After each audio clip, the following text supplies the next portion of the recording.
그런 측면에서는 다행이고, 김민석 의원이 계속 이 계엄과 관련해서 자신의 유튜브 채널에 만약에 계엄을 하면 문재인, 이재명은 반국가 세력으로 척결 대상이 될 것이다 라고 주장하면서 기존의 이제 주장을 계속 되풀이하고 있습니다. 예. 요거는 계엄과 관련해서 이제 완전히 끝을 봐야 되겠다라는 그런 메시지인지, 아니면 뭔가 다른 어떤 생각이 있는 걸까요? 어떻게 보세요? 근데 제가 볼 때는 실질적으로 네. 이런 것들을 했다고 좀 보는 것 같아요. 아, 실제로 이렇게 그러니까 했다. 이제 경비계엄 문제 같은 경우 이제 그 비상계엄과 경비계엄이 나눠져 있는데 경비계엄에 대해서 검토를 한 것으로 민주당에 있는 분들은 판단을 하는 것 같아요. 근데 경비계엄은 항상적으로 비상계엄과 연동이 되는 거니까 어떤 형태로든지 소위 그쪽 말에 의하면 소요죠. 예. 소요가 발생을 했을 때 특정한 지역에 경비계엄을 때리고 경비계엄에 맞서서 뭐 경비계엄 시에는 집회와 시위를 할 수 있는 거니까 예. 그것들을 또 빌미로 삼아서 비상계엄으로 갈 수도 있는 측면들이 꽤 있어서 이게 실행되건 실행되지 않건 어떤 형태든지 예비적으로 이런 것들을 소위 서로가 협의했던 가능성이 꽤 있는 것 같다라는 판단의 징후들이 하나하나 나오고 있는 거 아니겠습니까? 예를 들면 경호처장이 방첩사령관, 그다음에 수방사령관 뭐 이렇게 3명을 불러서 만난 것부터 시작해서 또 그다음에 이상민 행안부 장관 같은 경우가 방첩사령부에 가서 소위 방문도 하고 식사까지 했는데 신원식 국방부 장관은 이 사실을 모르고 있는 상황이고, 근데 이 두 사람 자체가 실제로는 계엄을 건의할 수 있는 사람이다. 그러니까 지금 그 김영경 경호처장이 국방부 장관이 됐고, 그다음에 방첩사를 방문했던 이상민 의원이 행안부 장관이니까 그렇죠. 이 두 사람 같은 경우는 계엄을 건의할 수 있고, 그렇죠. 뭐 국무회의에서 그것을 심의한다고 하더라도 이 정도가 건의했으면 제가 볼 때 다 얘기가 된 거니까 이런 가능성이 모의 집단의 시나리오가 가능하다라는 측면에서 문제 제기를 하는 거죠. 그러니까 이 문제 제기랑 야, 이 윤석열 정부가 진짜 계엄을 할 거야 말까? 다른 문제예요. 이런 음모들이 있다라고 얘기하는 것들은 시나리오가 존재하기 때문에 이 시나리오에 맞는 상황이 벌어지면 실현화 될 수 있잖아요. 근데 이게 실현되겠어라고 얘기하는데요. 이 2016년도 문건을 작성했던 그 당시 TF에 있었던 모 중령은 뭐라고 재판에서 진술을 했냐, 수사에서 진술을 했냐면 국방부 장관이 지시를 내리면 바로 실행할 수 있는 거다라고 진술을 했어요. 그 다음에 조현정 기무사령관은 미국인가 있었으니까는 서면으로 진술을 했을 때 한민국 국방장관이 나한테 지시했다고 했어요. 이 문서를 만들라고. 이 두 가지 상황들이 있습니다. 이런 상황이 있기 때문에 이런 것들이 만들어져 있으면 두 가지겠죠. 하나는 상황과 이걸 실행할 사람들이 준비되어 있으면 가는 거다. 그건 예를 들면 민주주의 헌정이 무너지는 거 아니냐. 그런 측면에서 계속 문제제기하는 거예요. 그걸 나쁘다고 얘기하는 것? 그런 행동을 하지 말았어야죠. 그러면 김영현 경호처장이든 아니면 이상민 행안부 장관이든 그런 행위를 하고 있으니까 야당 그런 행위에 대해서 문제제기하는 거예요. 저는 어떻게 보냐면요. 예. 그 좀 이례적이었던 그 회동도 이제 증거 중에 하나겠지만 분명히 이재명 대표가 요 여야 회담 앞서서 모두 연설에서 계엄이라는 단어를 먼저 꺼냈잖아요. 근데 어떻게 보면은 맥락이 좀 어떤 아무 전조가 없었어요. 그래서 분명히 당대표가 얘기할 정도면 어떠한 첩보가 있었을 거라고 보고요. 그걸 지금 밝힐 수는 없는 상황이겠죠. 근데 이게 어떤 국면하고 맞닿아 있냐면 윤석열 대통령에 대한 탄핵 국면하고 맞닿아 있는 겁니다.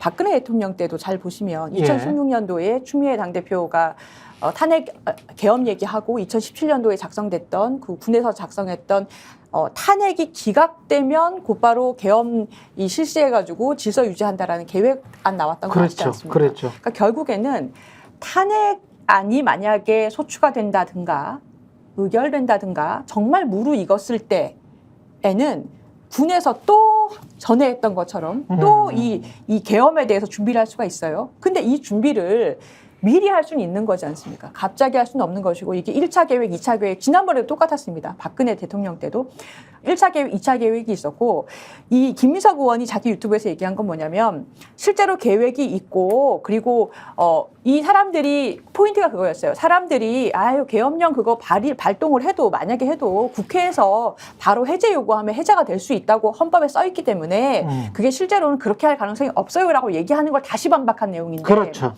현행범이면 국회의원 체포할 수 있다라고 돼 있어요. 그렇죠. 그러니까 원래 불체포 특권이 있어서 체포가 되지 않고 의회에 모여가지고 의결을 하면은 해제를 해야 되는데 그렇게 못하도록 정족수를 미달시키기 위한 방법이 이미 2017년 그 준비했던 계엄 문건에 있었다는 겁니다. 그게 뭐냐? 국회의원들한테 현행범 혐의를 씌우는 거예요. 이 사람들은 윤석열 대통령에 대한 예를 들면 명예훼손 혐의, 이 사람들은 무슨 뭐 허위사실 유포 혐의 어쩌고저쩌고 옛날에 했던 것들 쫙 모아서 파일로 갖고 있다가 국회의원 한 수십 명 정도를 바로 현행법으로 체포를 하면 그렇죠. 정족수가 미달되기 때문에 계엄령을 해제시킬 수 있는 기관이 없어지고 그러한 상황들이 다 아마 포함되어 있을 것이라서 이것은 현실적으로 검토하고 있을 가능성이 있는데 용산에 이 군 고위직들이 다 모인 게 무슨 의제로 모인 거냐 이걸 계속 질의를 했는데 답을 못 하잖아요. 그러니까. 그러니까 이게 탄핵 정국이 굉장히 현실화되고 있는 지금 의대 사태도 그렇고 의료 공백 사태도 그렇고 김건희 리스크도 그렇고 김건희 불법 의혹 사건도 그렇고요. 여러 가지 상황에서 군이 진짜 계엄을 검토하고 있는 거 아니냐 맞물려 있는 겁니다. 어떻게 보면 김민하 평론가는 어떻게 생각하는지 모르겠는데 궁금한데 계엄이라는 이런 냄새를 계속 풍김으로써 아까 왜냐하면 조수진 변호사 그런 말씀을 하셨기 때문에 탄핵안이 무르익었을 때 계엄이 갑자기 나올 수 있다? 이거는 탄핵을 막을 수 있는 어떤 기본적으로 야 밑자락을 깔고 너희들 우리 탄핵하려고 하면 아마 계엄 들어갈지도 몰라. 조심해야 돼. 이런 어떤 냄새를 풍기면서 탄핵을 막기 위한 또 다른 어떤 조치? 방책 중에 하나가 아닌가 그런 생각도 들더라고요. 어떻게 보세요? 계엄을 선포한다고 해서 탄핵을 막을 수는 없고요. 아니 계엄을 선포하기 전에 탄핵을 하려고 하면은 혹시 저 사람들이 계엄을 하려고 하는 거 아니야? 그러면은 탄핵을 해야 되는 국면이 온다고 하더라도 움찔움찔할 거 아니에요. 그런 이야기. 제 생각에는 이 시대에는 그런 효과가 크지 않을 거라고 생각을 하고요. 지금 상황에서는 실제로 지금 계엄 얘기를 민주당이 뭐 굉장히 오랫동안 했는데 시민들이 계엄론이 나오는 거에 대해서 윤석열 정권이 그것까지 한다고라는 점에서 분노를 하면 하지 윤석열 정권이 계엄 선포를 할까봐 지금 움츠러들거나 그런 상황은 아닌 것 같아요. 그렇기 때문에 그런 의도가 있다고 하면은 그런 의도는 먹히지 않는 것이다라고 생각을 하고 오히려 지금 뭐 이걸 가지고 무슨 뭐 오히려 펄쩍 뛰지 않습니까? 극구 우리는 그런 바 없다. 민주당의 괴담이다. 이렇게 주장을 하는데 그게 이제 국민들 입장에서 그래 이게 계엄 얘기는 사실 현실적이지 않아 이렇게 믿으려면은 이 정권이 굉장히 상식적으로 행보를 하고 있어 이렇게 생각을 할 수가 있어야 돼요. 그래야 민주당이 좀 과해 이렇게 그래야 생각을 하게 되거든요. 근데 그게 아니고 앞에서 쭉 말씀드렸지만 평론가 입장에서 이 정권이 해석이 안 됩니다. 잘 왜 이렇게 하는지에 대해서 계엄뿐만이 아니고 하나도 잘 해석이 안 돼요. 왜 이렇게 하는지. 오늘 김건희 여사 관련된 얘기도 많이 했지 않습니까? 그 문재인 전 대통령 수사도 많이 말씀드렸잖아요. 문재인 전 대통령을 타겟팅을 해가지고 이렇게 막 수사를 막 이렇게 몰아붙여서 하려면은 적어도 예를 들면은 제가 최소한 적어도 뭐 살을 내주고 뼈를 취한다 뭐 이런 느낌이어야 되지 않습니까? 최소한. 그러면 김건희 여사 얘기가 이렇게 되면 안 되는 거잖아요. 정말 무슨 그런 각오가 있으면 무리를 해서라도 문재인 전 대통령 한번 감옥에 보내겠다 뭐 이런 생각이라면은 그것도 아니고 지금 의료 뭐 이 대란에 대해서 대응하는 어떤 지금 태도도 보면은 대통령이 사과를 하는 것도 안 한다. 최소한의 인사 지금 장관이나 차관에 대해서 인사를 하는 것도 안 한다. 그런데 뭐 이 여야 의정단의 뭐 협의체는 뭐 할 테면 해보세요 뭐 이런 거잖아요. 해결이 안 될 거 아닙니까? 그런 것도 왜 도대체 그러면 애초에 2,000명을 왜 했는지 모르겠고 오늘 보도 나온 거 보니까는 이 2026년에 의대 정원을 늘리는 거에 대해서 그 백지화하면 어떨까요? 뭐 이런 얘기로 한동훈 대표가 지난번에 얘기했다는 거를 두고 대통령이 밥을 안 먹기로 하지 않았습니까?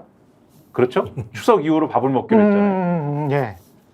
친한 개만 빼고 지금 밥을 먹었다. 어제. 아, 이미 밥을 먹었대요? 친한만 빼고 한동훈만 다 빼고 그랬대?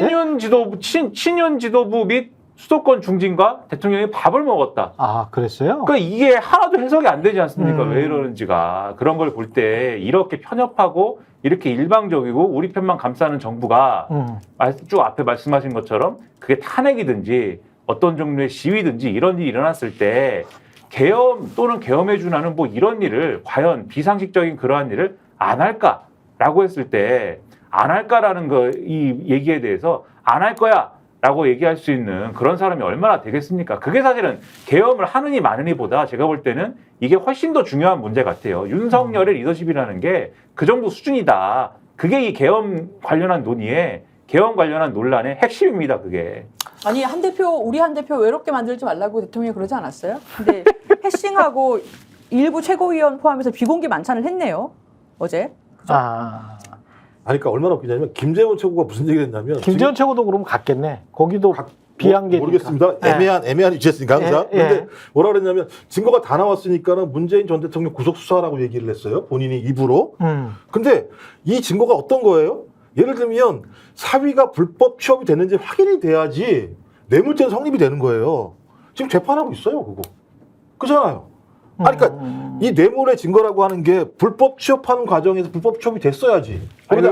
그래야지 수사가 되는 거잖아요. 법리 얘기를 하면 안 좋아하니까 안 하는데 불법 취업이 됐어도 그렇지. 됐어도 네. 이 문다혜 씨 당시 부부에 대한 문재인 전 대통령과의 경제적 의존 관계가 또 확인이 돼야 그렇죠. 돼요. 그다음에 근데 그렇지. 출가한 딸인데 경제 공동체다 지금 이 주장을 하는 거 아닙니까? 네. 그러니까 이 앞에 것도 지금 확인이 안 되고 재판 중인데 이 내용 가지고 국민의힘 최고위원이라는 사람은 증거가 다 나왔으니까는 전직 대통령을 구속 수사라고 얘기하는 상황이에요. 제가 이 정도라면 용산의 의중을 반영한 거겠죠. 누가 뭐라고 얘기해도 그 얘기 뭐하러 하겠습니까, 자기가. 물초딩님이 이런 말씀하셨는데 여야 의정 의료대란 협의체에서 어깃장 잘 놓으라고 만찬한 뭐 이렇게 이야기를 하셨는데 어깃장을 잘 놓으라고 만찬했다 이렇게 이야기하셨는데 지금 사실은 국민들한테 제일 필요한 거는 물가 안정과 의료 대란이 조금 사라지는 거 이거잖아요. 네, 아니 지금 추석에 예. 추석 음식 먹기가 겁난다고 하세요. 탈날까봐 병원도 안 하는데 탈날까봐 이게 지금 이게 정상입니까? 자동으로 다이어트 시켜주는 정권이네. 그다음에 이거 협의체도 필요 없는 게요. 예, 오늘 수시 접수를 하기 시작을 합니다. 예. 그러니까 제가 또 여기서 뭐 바꿀 수가 없어요. 수능이요? 그렇죠. 그러니까 수시. 그러니까 오늘부터 시작이란 말이야. 그리고 내일 또 예를 들면 의료 관련해서 정부에서 뭐 비전인가도 발표를 한대요. 그러니까 내년 이건 아무 의미 없는 거예요. 내년 따지고 보면. 의대 정원은 바꿀 수가 없는 게 수험생들한테 이미 다 공지를 했고 네. 그 친구들은 그거를 목표로 이미 계획을 세워서 지원을 할 거기 때문에 그렇죠. 이거는 지금 내년 거 바꾸면 위법일 가능성이 많아요. 그렇죠. 그러니까 내후년 거부터 지금 협상 대상입니다. 아니요. 그것도 왜 말이 안 되냐면 네. 지금 예를 들어 2,000명이 늘었잖아요. 네. 지금 제가 강의를 하는데 의대들 수업을 안 들어요. 그럼 내년에 해야 돼요. 그렇지. 2,000명이 느는 게 아니에요. 더 는단 말씀이죠. 그렇지. 거의 따따블이 되는 거예요. 따따블이 되는 거죠. 그렇죠. 그러면 여기서 이 교육 인프라가 안 돼요. 유급된 애들까지 같이 이제 해야 그렇죠. 돼요. 아니 뭐 군대도 꽤 가긴 했습니다. 지금 네. 군대를 가기 시작하는데 애들이 네. 어때 군대 간다. 네. 분위기가 안 가. 뭐 18개밖에 안 되는데. 그렇죠. 근데 남은 사람들이 여학생 같은 군대 안 가잖아요. 그러면 내년에 이 사람들이 다 차 있는 거예요. 교육 못 해요. 아마 앞으로 그럴 거예요. 몇 년 학번 애들한테 나 치료 안 받을 거야. 이런 얘기 나올 수도 있어요. 제대로 교육 안 받았다고 생각할 수도 있죠. 예를 들면. 충분히. 이건 미안한 얘기입니다만. 근데 이걸 밀어붙이겠다. 내년은 무조건 해야 돼. 내후년은 얘기할 수 있어라고 얘기해도 계속 누적이 될 수밖에 없어요. 또 군대 간 애들 또 들어올 거 아니에요. 나중에 또. 제대하면. 이게 제가 내년 문제를 안 풀잖아요. 내후년에 뭘 한다는 얘기도 제가 볼 때는 거짓말 같은 얘기예요. 그 얘기도 따지고 정말 보면. 이게 후유증이 엄청 오래 남을 일입니다. 지금 이게 큰일입니다. 큰일이네, 진짜. 근데 우려대란 이것과 관련해서는 대통령은 이렇게 벌려만 넣고 이게 총선 전에 뭔가 정치적으로 노림수가 있어서 던진 것 같은데 그 이후에 주워 담을 시간들이 꽤 있었거든요. 지금 얼마나 지났어요? 지금 9월 9일인데 한 5개월 지나지 않았습니까? 그러면은 그 전에 2월 달부터 이 밑밥을 이렇게 던져놓고 정치적으로 뭔가 본인들에게 유리하게 하려고 했다가 아우 이게 아닌가 보다라고 했으면 주워 담을 수 있는 시간에 주워 담았고 협의를 했었어야 되는데 그게 이제 안 되고 교육부까지 다 정리해서 수험생들은 수시 지원을 해버리는 상황이니까. 근데 의료계에서는 또 의사단체들은 2025년부터 다시 정원 시작하자, 당장 내년부터 그거 협상하자 이렇게 나오니까 제가 보기에는 이미 끝난 거 아닌가. 이게 협상 자체가 시작도 하기 전에. 이번 협상이 예. 이렇게들 정말 마지막 기회라고들 얘기해요. 이번 협의체가. 그래서 이렇게까지 의견이 급속도로 며칠 사이에 모인 거가 여러 사람들이 뭐 민주당에서도 얘기하고 여야 회담에서도 얘기하고 한동훈 여당 대표도 얘기하고 여러 사람들의 의견이 지금 모이고 국민 여론이 모인 거기 때문에 어떻게 되든 이번 기회에 이 협의체를 운영을 해서 결론을 내야 됩니다. 아휴, 예, 그랬으면 좋겠습니다만은 결국은 정권을 진 사람은 또 윤석열 대통령이기 때문에 예, 소폭을 만드시면서 정권을 절대 안 먹으시려고 하는 것과 같은 그런 모양새입니다. 최경영의 정치본색 여기까지 하고요. 김정욱 전 청와대 행정관, 조수진 변호사, 김민하 시사평론가와 함께했습니다. 저는 내일 다시 찾아오겠습니다. 고맙습니다. 저희가 얘기할 때 오셔가지고 라이브로 관전하시기 바랍니다. 반드시 주변 사람들 데리고 오시기 바랍니다. 구독, 좋아요, 알림 설정 해주시기 바랍니다. 좀 살려주십시오, 저 좀.